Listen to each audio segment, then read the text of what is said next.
మరి నెక్స్ట్ ఏ ప్రభుత్వం అయితే బాగుంటుంది? మన తెలుగుదేశం వస్తేనే బాగుంటది. ఎందుకు అంత కాన్ఫిడెంట్ చేస్తున్నావు? కాన్ఫిడెన్స్ అంటే ఇప్పుడు మనం తెచ్చుకుంది 10 రూపాయలు అనుకోండి, 10 రూపాయలు ఇంకో ఖర్చు అయిపోతుంది తప్ప వేరేదేం లేదు. అప్పుడు ఏంటంటే వాడు ఉద్ధరిచ్చేస్తాడని కాదు, 10 రూపాయలు తెచ్చుకుంటే ఒక 5 రూపాయలు ఖర్చు అవుతుంది, 5 రూపాయలు దాచుకోవచ్చు. అంటే మనకి కొద్దిగా రేట్లన్నీ తగ్గుతాయి అనేసి అంతే. మరి మీ ఎంపీ గారు భరత్ గారి గురించి ఏం చెప్తావు? భర్త గారు సూపర్ అండి. ఎందుకంటే అంత ఒక్కొక్కసారి చెప్పావు. ఆయన అప్పుడు ఇంత ముందు మనకు తెలుసు కాబట్టి భర్త గారు ఆయన సూపర్, మరి ఎక్సలెంట్ చెప్పాల్సింది. గెలుస్తారా? గ్యారంటీగానే. మరి ఈ పని చేయడం ఆపేస్తాం మరి భరత్ గారు గెలిస్తే? ఎలాగ ఆపేస్తామండి, కాకపోతే పని చేస్తాము కానీ మా పిల్లల భవిష్యత్తు వాళ్ళ భవిష్యత్తు బాగుంటది అంతే. అంతేగాని మన పని మామూలే, రొటేషన్ అంతే. మీ పిల్లల కోసమే భరత్ గారు మరి పోరాడదు కదా? ఆయన వస్తే బాగుంటదని మా పిల్లల భవిష్యత్తు అందరి భవిష్యత్తు బాగుంటది. అసలు ఎందుకు భరత్ అంటే మీకు అంత అభిమానం? భర్త అంటే అభిమానం అనేసి కాదు, ఆయన కోసం నాకు కొంత తెలుసు నాకు. అందువల్ల దానివల్ల నేను చెప్పగలుగుతాను కరెక్ట్ పర్ఫెక్ట్ అనేసి. తెలుగుదేశం పార్టీ వస్తేనే బాగుంటది. అంతంత ఊతు తుఫాను అవన్నీ వచ్చేటప్పుడే మంచి ఇది మనకి మంచి ఇచ్చేసాడు ఆయన చేసిందే మనం కాలదనుకొని మళ్ళీ ఈయనకి ఇచ్చాము. మరి జగన్మోహన్ రెడ్డి గారి పాలన ఎలా అనిపిస్తుంది మీకు? నాకు అనిపించలేదు, రాక్షస పాలన అనిపిస్తుంది. అసలు నేను డెవలప్మెంట్ చేశాను, నువ్వేం చేసావు అంటున్నాడు. డెవలప్మెంట్ అండి ఏది చూపించమనండి, ఒక్కటి చెప్పమండి, ఒక్కటి ఏదైనా డెవలప్మెంట్ అండి. ఎప్పుడైనా ఇచ్చాను, అలా పెన్షన్లు ఇచ్చాను, అలా ఇచ్చాను అండి, అడుక్కోమన్నారండి. నా దగ్గర 10 రూపాయలు లాగేసుకొని 2 రూపాయలు నీకు ముష్టి వేస్తుంటే నాకు ఎలా ఉంటదండి? నా దగ్గర అదని ఇదని. ఇప్పుడు కందిపప్పు ఎంత ఉంది? 140 రూపాయలు ఉందండి. ఒకప్పుడు కందిపప్పు ఎంత ఉండేది? 70 రూపాయలు ఉండేది. 70 ఎక్కడ, 140 ఎక్కడ. ఇప్పుడు మా నాన్నగారు ఉన్నారంటే మా నాన్నగారు రోజుకు 1 క్వార్టర్ తాగుతారు. అప్పుడు 80 రూపాయలు ఉండేది. ఇప్పుడు 250 రూపాయలు ఇస్తాను కానీ ఇంట్లోంచి వెళ్ళట్లేదు. అప్పుడు 80 రూపాయలు ఎక్కడ, 250 రూపాయలు. మరి ఇంత తీసుకొని నేను ఇచ్చేస్తే ఎలాగా? మరి ఇంకా నా దగ్గర దోచుకొని నాకు కొంత ఇస్తుంది, అది ఏముంటది. మరి జగన్మోహన్ రెడ్డి అయితే మీకు వద్దండి ఇంకా అలసిపోయారు బాగా. మరి చంద్రబాబు నాయుడు వస్తే మరి మీ బతుకులు ఇవన్నీ స్టూడెంట్స్ ప్రకారంగా అన్ని చూడగలరా? బాగానే ఉంటదండి. ఏంటంటే ఆయన కొద్దిగా అనుభవం ఉన్నాడు, బాగానే ఆలోచన. అదే మన జగన్మోహన్ రెడ్డి గాని లేక రాజశేఖర రెడ్డి గారు కానీ ఉంటే సూపర్. ఆయన ఆరోగ్యశ్రీ అన్ని పెట్టి నేను కాల్ ఆపరేషన్ చేయించుకున్నాను. ఆయన సూపర్ ఎక్సలెంట్, ఆయన దేవుడు.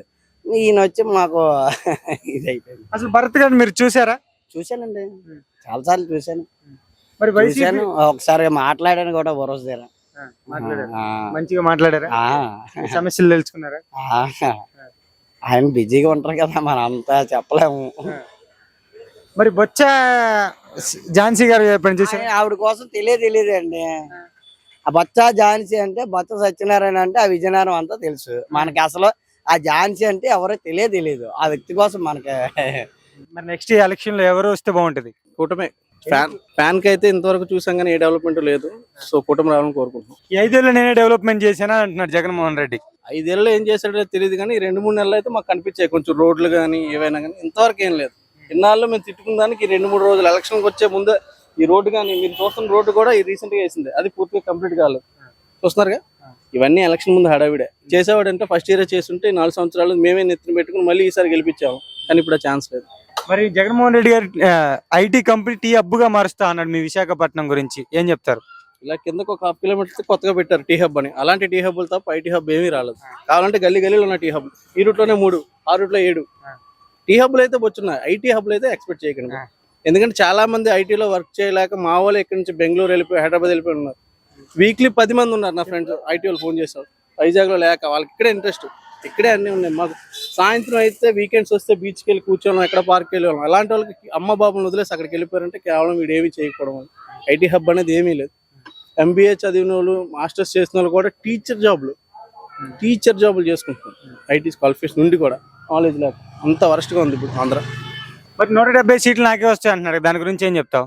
నేను చెప్తాను బ్రో, లాటరీ టికెట్ కొన్నప్పుడు నాకే తగ్గుతుంది 1 కోటి రూపాయలని. వచ్చేస్తుంది ఏంటి, మనం చెయ్యాలా. ఆడు చేసింది ఏదైనా ఉంటే ఆటోమేటిక్గా వస్తుంది. మేమే అంటాం ఇస్తామని, ఇప్పుడు ఆ ఛాన్స్ అయితే లేదు. మరి మన ఈసారి ఇక్కడ టీడీపీ తరపు నుంచి ఎంపీగా నుంచి ఉంటున్నారు, ఆయన గురించి ఏం చెప్తారు? భరత్ గారి గురించి. భరత్ అన్న మనకు తెలుసు గీతంలో కాబట్టి మనకి. ఆయనతో మనకి మెయిన్ ఇబ్బంది ఏంటంటే అవైలబుల్గా ఉండాలంటే మధ్యలో చెంచకలు బోల్డ్ మంది ఉన్నారు. ఇండైరెక్ట్ మనం డైరెక్ట్ గా ఇష్యూని ఆయన వరకు తీసుకెళ్ళామంటే వర్కౌట్ అవుతుంది. ఆయనకి నాలెడ్జ్ ఉంది కాబట్టి చేయగలడు. ఈ కోడిగుడ్డు గడ్డలకు హాఫ్ ఆఫ్ నాలెడ్జ్ కాదు, ఫుల్ నాలెడ్జ్ ఉంది ఆయనకి. ఏ సబ్జెక్ట్ గురించి అయినా పూర్తిగా గ్రిప్తో మాట్లాడతారు తిను. సో మనం తిని గెలిపించుకుంటే రేపు పొద్దున్న నీకు ఛాన్స్ వస్తే, ప్రాబ్లం చెప్పుకునే ఛాన్స్ వచ్చిందంటే 100% సొల్యూషన్ దొరుకుతుంది, అదైతే షూర్. మరి ఆయన లాస్ట్ ఎలక్షన్ లో ఓడిపోయారు కదా, మరి ఈసారి కూడా ఓడిపోతారని చెప్పేసి కొంతమంది అంటున్నారు, నిజమేనా? మరి లాస్ట్ ఎలక్షన్ లో ఓడిపోతారంటే లాస్ట్ ఎలక్షన్ గెలిచాడు, మళ్ళీ 175 వస్తాను మీరు అంటున్నారు కదా. ఏది జరగదు, ఛాన్స్ ఉంది భరత్కి. ఓన్లీ ప్రాబ్లం ఏంటంటే ఆయన కొంచెం లోకల్ గా చిన్న చితకా వాళ్ళని కూడా కలవాలి. ఆయన పేరైతే మంచి పేరు ఉంది కానీ చిన్న చితకా వాళ్ళని కలట్లే. మాట్లాడితే ఈ వైఎస్ఆర్సీపీ కార్పొరేటర్ లీలు తిరుగుతున్నారు కదా, అలా ఈయన కూడా కొంచెం డీప్ అండర్ గ్రౌండ్ వరకు వచ్చి ఉంటే మాత్రం ఖచ్చితంగా ఆయన ఇంపాక్ట్ చూపించగలరని నేను అనుకుంటున్నాను. ఆయన మంచి ప్రజాసేవ చేయగలరా? చేయగలడు, కష్టం తెలిసినాడు. మనం ఎప్పుడైనా ఏం చేయాలంటే ఒక స్టూడెంట్ నుంచి అబ్జర్వ్ చేస్తే ఆయన స్టూడెంట్ లైఫ్ అంతా చూసాడు. ఒక స్టూడెంట్కి ఏం కావాలి, మనకి మినిస్టర్ ఒకవేళ ఖచ్చితంగా ఆయన కానీ ఐటీ మినిస్టర్ అయితే ఇస్తే, బై ఛాన్స్ ఇస్తే మాత్రం వైజాగ్ గ్రూప్ లేక మారిపోతాయి అనేది నేను గ్యారంటీగా చెప్పాను. మరి బొత్స ఝాన్సీ గారి గురించి ఏం చెప్తారు? వచ్చా ఝాన్సీ అంటే మనకి అదంతా లోకల్ విలేజ్ టైప్ లో చూసుకోవాలి తప్ప ఆవిడ సిటీని అయితే నేను చేయలేదు. ఎందుకంటే బొత్స ఝాన్సీ అంటే బొత్స శ్రీనివాసరావు, అదంతా ఫుల్ కరప్షన్ అండ్ అమౌంట్ తోటే బేస్ అయి ఉంటుంది. దానివల్ల నాలెడ్జ్ ఉండాలి భయ్య. ఎప్పుడైనా ఇప్పుడు మనం కాలేజ్ జాయిన్ అయ్యామంటే నాలెడ్జ్ ఉంటే మనం ఏదైనా గెయిన్ చేయగలం. వీలైనా అంతే, మనం డెవలప్ చేయాలంటే ముందు మనకు నాలెడ్జ్ ఉండాలి. మనం డ్రైనేజ్ చేయాలనుకుంటే ఇక్కడ ఎలా ఉందో ప్రాబ్లం వాళ్ళు వచ్చి లైవ్ లో చూస్తేనే కదా మనకి ఏం చేయగలం. ఈ ఒక్క 2 రోజులు వచ్చి హడావిడి చేసేసి గెలిచేస్తాం 175 200 అంటే జరిగే పని కదా. ఫస్ట్ నుంచి ఉన్నాడు విష్ణు కుమార్ రాజు గారు అని ఎందుకు ఇక్కడ ఖచ్చితంగా చెప్తారంటే ఈ ఏరియాలో చాలా డెవలప్మెంట్లు మాలాంటి అప్పట్లో మేము పెద్ద, ఇప్పుడైతే మేము ఏదో చేసుకుంటాం కానీ అప్పట్లో మేము ఖాళీగా ఉన్న రోజుల్లో కూడా మమ్మల్ని పిలిచి ఇది ప్రాబ్లం, ఇది మేము చేస్తున్నాం మాకు ఎక్స్ప్లెయిన్ చేశారు ఆయన. బీజేపీ అయినా కాంగ్రెస్ అయినా కూటమిలో ఉన్న వాళ్ళందరూ మంచి అభ్యర్థులు ఉన్నారు, ఖచ్చితంగా గెలుస్తారు. నెక్స్ట్ ఏ అధికారం వస్తే బాగుంటుంది? కూటమి విష్ణు కుమార్ రాజ్ ఈ నియోజకవర్గం అయితే కరెక్ట్. మరి ఆయన గెలుస్తారా? గెలుస్తారు. ఎందుకు తెలుగుదేశం పార్టీని ఎంచుకున్నాం? వనరులు లేవు, ఏమీ లేవు. అది ఇప్పుడుంటున్న గవర్నమెంట్ వల్ల అసలు ఏ ఉపయోగం లేదు. యూత్కి అసలు ఏమీ లేదు, యూత్ పాడైపోయింది శుభ్రంగానే. సో అదైతే మాకు నచ్చలే. భవిష్యత్తు మీలాంటి వాళ్ళు భవిష్యత్తు కావాలంటే ఈ కూటమి కావాలి. జగన్మోహన్ రెడ్డి గారి పాలన ఎలా ఉంది మరి ఈ 5 ఏళ్ళు? మాకు నచ్చలేదు. ఈ 5 ఏళ్ళు ఏం బాగోలేదు అంటే ఆయన ఏదో ఇస్తున్నాడు, అది కరెక్ట్ కాదు. ఇచ్చిన వల్ల ఎటువంటి లాభం లేదు. యూత్ పాడైపోయింది దానివల్ల. ప్రతి ఒక్కరు సోమరిపోతే అయిపోయాడు. అసలు ఎందుకు పనికి రాకుండా అయిపోయాడు వచ్చి. అది అలా చేశారు ఆయన. ఎటువంటి అభివృద్ధి సంక్షేమ కార్యక్రమాలు లేవు, అభివృద్ధి అనేది లేదు. కుంటుపడిపోయింది రాష్ట్రం, నా ఒపీనియన్ అది. మరి జగన్మోహన్ రెడ్డి నా వల్ల ఇంత డెవలప్మెంట్ అయింది మీ విశాఖపట్నం అంటున్నాడు. అస్సలు శూన్యం ఏటనుకుంటా అనుకోండి, శూన్యం. అది ఆయన వల్ల మీకు ఏమీ లాభం లేదా? రాష్ట్రానికే లాభం లేదు, నాకేం లాభం ఉంటుంది? రాష్ట్రానికే లాభం లేదు, నాకేం లాభం ఉంటుంది? సరే, మరి ఈసారి ఎంపీ స్థానంలో మరి భరత్ గారు అలానే బొత్స ఝాన్సీ గారు నుంచి ఉన్నారు, మరి ఎవరికి పోటీ ఉంది ఇక్కడ? కూటమికే. భరత్ గారు గెలుస్తారు.